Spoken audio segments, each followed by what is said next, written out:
नमस्तेस्तु महामाये श्रीपीठे सुरपूजिते शंख चक्र गदा हस्ते महालक्ष्मी नमोस्तुते। नमस्ते गरुडारूढे कोलासुर भयंकरी सर्व पाप हरे देवी महालक्ष्मी नमोस्तुते। इंद्र म्हणतात, हे महामाये, जी श्रीपीठावर स्थित आहे, सर्व देवता जिची पूजा करतात, तुला नमस्कार असो। ज्या महालक्ष्मीच्या हातामध्ये शंख चक्र गदा ही सर्व काही आभूषण आहेत, तुला मनोमन प्रणाम असो। गरुडावर आसन असलेली अशी भगवती महालक्ष्मी, जी कोलासुराला भीती देते आणि सर्व पातकांचा नाश करते, अशी जी महालक्ष्मी, तिला नमस्कार असो। या देवीचे आपण नित्य नेमाने पूजन करावे आणि तिचा महिमा देखील ऐकावा।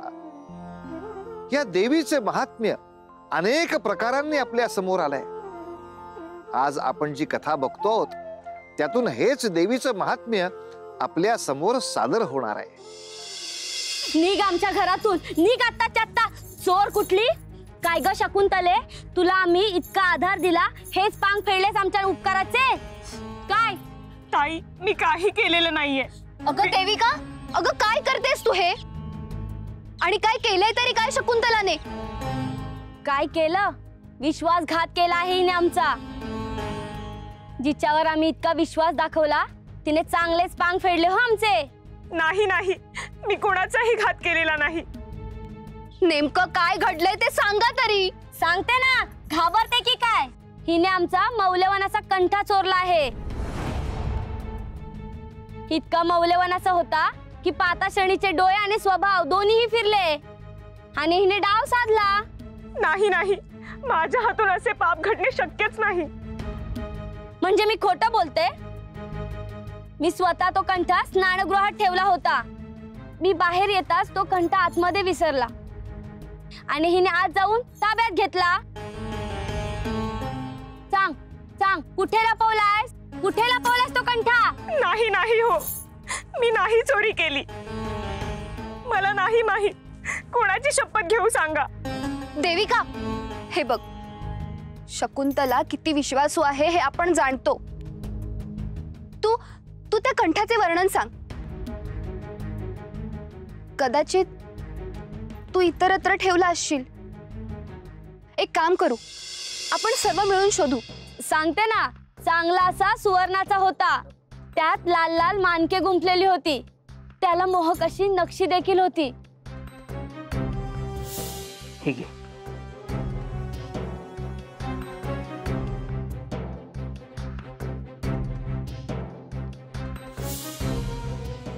अगं हो, आठवलं। अगं तो हार तर माझ्याकडेच आहे। काय? तुझ्याकडे? तुझ्याकडे कसा असेल? अगं हो, माझ्याकडेच आहे। देवदत्तने स्वतः मला दिला आहे। काय? ह्यांनी तुझ्याकडे का दिला बरे? ते मी तुला सांगणे इष्ट नाही। तू स्वतः विचार त्याला, तो तुला योग्य उत्तर देईल। आणि मला असं वाटलं की याबद्दल त्याने तुला कल्पना दिली असेल, परंतु असेल, त्यामागे काहीतरी प्रयोजन असेल। मी विचारते ना त्यांना। आणि कंठ माझ्याकडे काय किंवा तुझ्याकडे काय एकच नाही का? असू दे हो, असू दे, दे सावकाश। चल मी येते। मालिनी, मी तुझे आभार कसे मानू? आज खूप मोठ्या संकटातून, चोरीच्या आरोपातून तू माझी सुटका केलीस। छे ग, हे करणारे मी कोण? हे सर्व घडले ते देवी आईमुळे घडले। मी केवळ सत्य सांगितले, जे मला ठाऊक होते।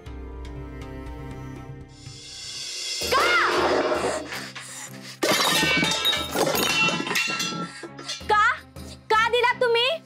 माझा स्वतःचा अलंकार मला न विचारता सरास तुम्ही तुमच्या बहिणीस का दिला? बोला, एवढी श्रीमंती ओसांडून जात असेल तर स्वतःच्या पत्नीला द्या एक अलंकार, पण नाही, तेव्हा मात्र कारणे सुचतात. बोला, आता का गप्प तोंड शिवले तुमचे? हे बघ, तू शांत हो. हे बघ, ही माझी योजना आहे की नाही, मग यात तू पाठिंबा दिला पाहिजेस. कसल्या तुमच्या अभद्र या योजना?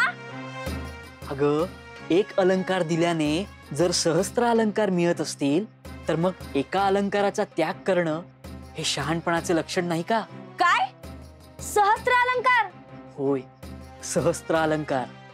जेव्हा मी तो अलंकार तिला देईन तेव्हा तिच्या मनात माझ्याबद्दल असे मत निर्माण होईल की हा किती काळजी करतोय माझी, स्वतःपेक्षा बहिणीसाठी जास्त माया आहे. आणि एकदा का आपण तिचे मन जिंकले की मग तिच्या घराचा आणि धनाच्या कपाटाचा मार्ग आपल्यासाठी मोकळा होईल. मग बघ, तुझ्यासाठी कशा धनाच्या अलंकाराच्या राशी उभ्या करतो त्या. हे स्वप्न मोहक वाटते आहेत, परंतु अलंकाराच्या राशी नाही मांडल्या तर त्याचे परिणाम भीषण होतील, हे देखील लक्षात ठेवा. अगं, ऐक ना देविका.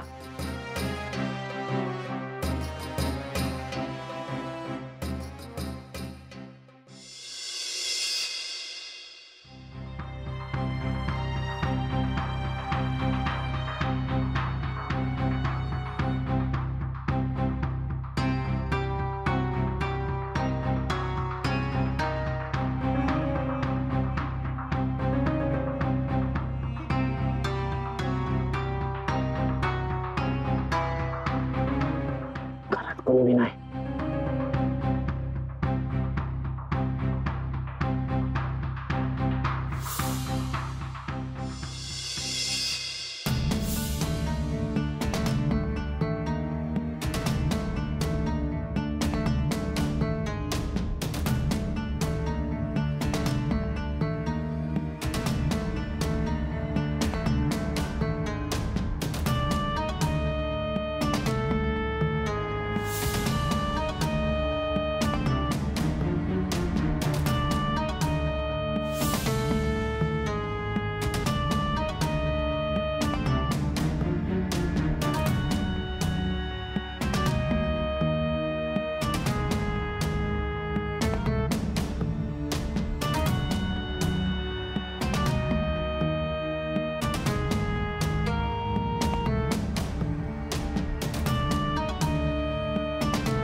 ठरल्याप्रमाणे हे धन गोळा करू आणि देवदत्तकडे नेऊन देऊ. अरे चल ना लवकर. हा हा.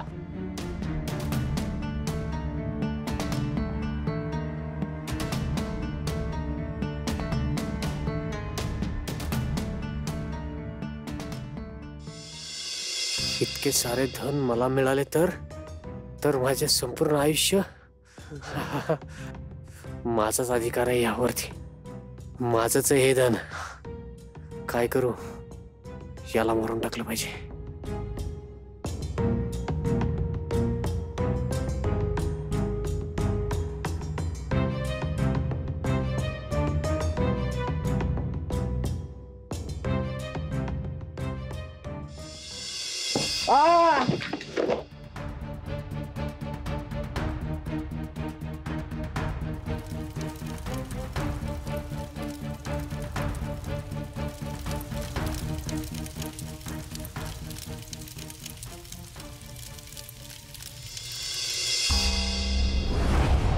नाही,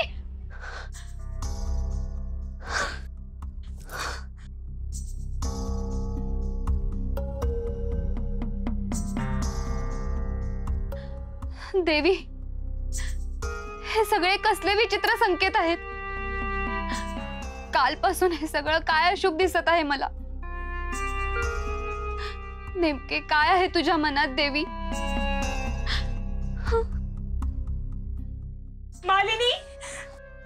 मालिनी, एक वाईट बातमी आहे, अत्यंत भयावह. काय काय झालं? अगं, तुझं घर, तुझ्या घराला आग लागलीये. काय? हो, अगं तुझं पूर्ण घर उद्ध्वस्त झालंय. माझं घर, माझं घर.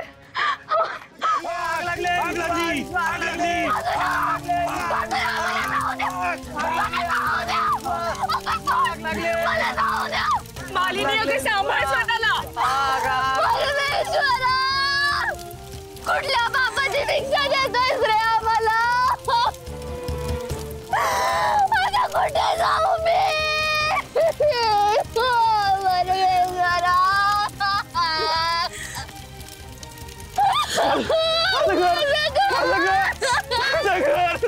माझं घर, माझं धन. मालिनी, आपलं धन गेलं. काय रे परमेश्वरा, काय केलंस रे? अरे परमेश्वरा, काय रे करू आता परमेश्वरा?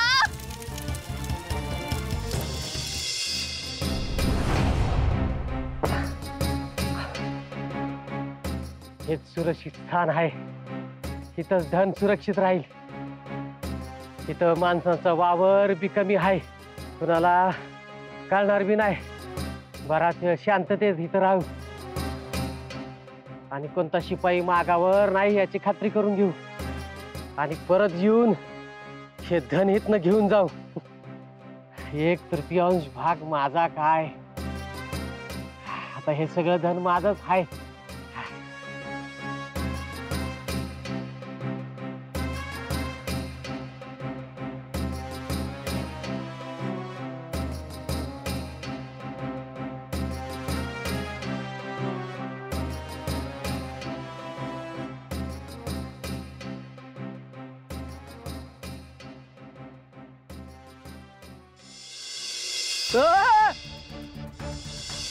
बाई बाई बाई, अहो अहो बसून काय होणार आहे?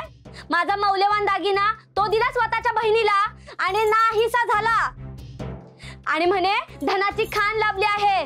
कुठे आहे, कुठे धन? सापडलं नाही ना? बोला आता का गप्प? आता शब्दही फुटेनासे झालेत.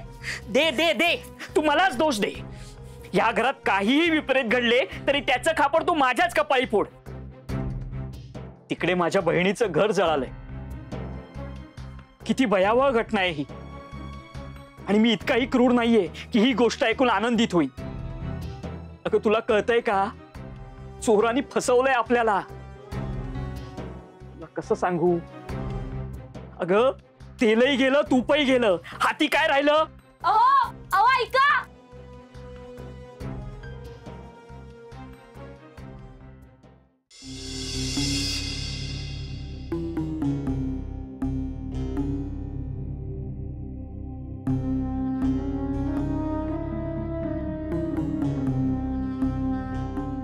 पिताश्री, आपण ह्या झोपडीत राहायचे?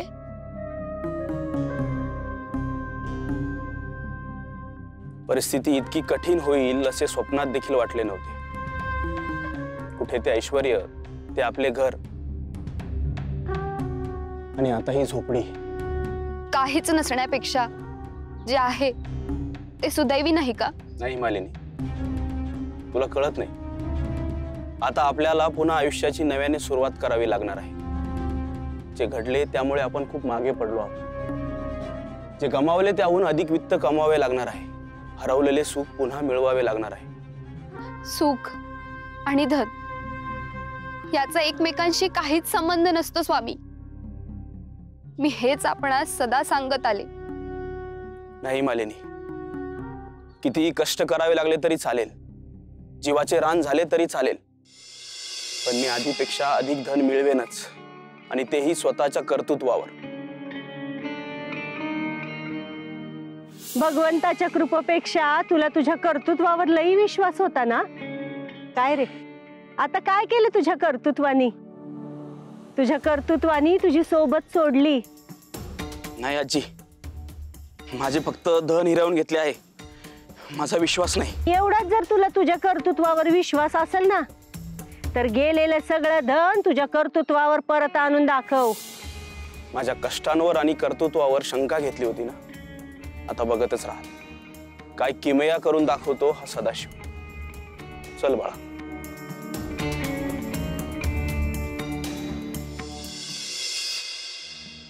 मला भाकरी हवी माते, मला भाकरी हवी आहे. मला खूप भूक लागली आहे. मला लवकर भाकरी वाढ. हो हो हो पुत्र, जरा धीर धर. ती भाकरी खमंग व्हायला नको का? जशी असेल तशी वाढ माते, मला भाकरी हवी आहे. असे कसे? माझ्या पुत्रास जे काही देईन ते रुचकर व्हायला नको का?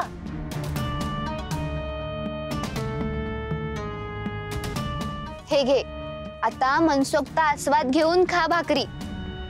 परंतु माते, मी असा कसा आस्वाद घेऊ? या भाकरीवर साजूक तुपाची धार कुठे आहे? आजवर मी भाकरी कधी तुपाविना खाल्ल्याची स्मरणात नाही. मला साजूक तुपाची धार हवी आहे माते. पुत्र देवांश,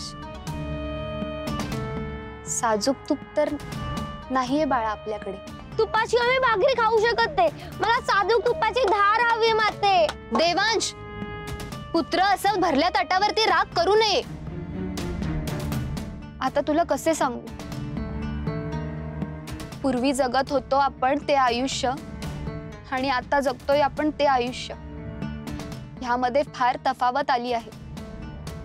पूर्वी आपल्याकडे धनसंपत्ती मुबलक होती. आपला स्वतःचा असा भव्य वाडा होता. पण अचानक परिस्थितीच बदलली. क्षणात ग्रहण लागावं तसं, आणि सगळं काही बदलून गेलं. परंतु तू काही चिंता करू नकोस हा. तुझे पिताश्री आणि मी आहोत ना. तुझ्या आयुष्यात ते सुवर्ण दिन आम्ही पुन्हा आणू. अहोरात्र कष्ट करू, जीवाचे रान करू आणि तुझी सगळी स्वप्न आम्ही पूर्ण करू. खरंच माते? मग तू अशा भाकरीवर तू वाढशील ना? भाकरी कशाला, माझ्या पुत्राला पुरणाची गोड गोड पोळी करून खायला घालेन मी, आणि त्यासोबत शेरभर तूप सुद्धा.